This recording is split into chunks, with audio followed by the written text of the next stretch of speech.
تا حالا این کتلت متفاوت لاهیجانیا رو خوردین؟ اگه نه که بیایید یادتون بدم درستش کنید، لذتش رو ببرید.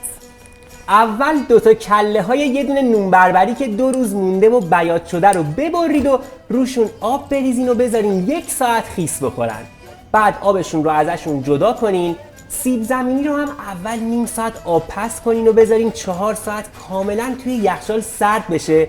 بعد رندش کنین و خمیر نون رو بهش اضافه کنین. گوشت چرخ کرده تازه بریزین توش.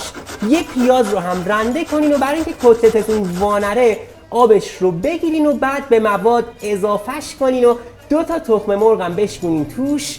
نمک، فلفل سیاه، زردچوبه، فلفل قرمز، آویشن و پودر کاری هم بهش بزنین و ورزشون بدین تا کاملا به چسبندگی خوبی برسن و 1 ساعت توی یخچال بهشون استراحت بدین.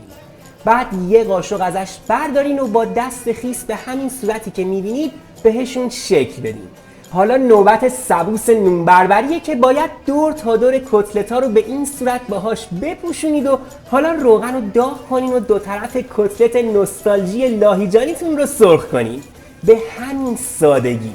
به به به، کارو ببین.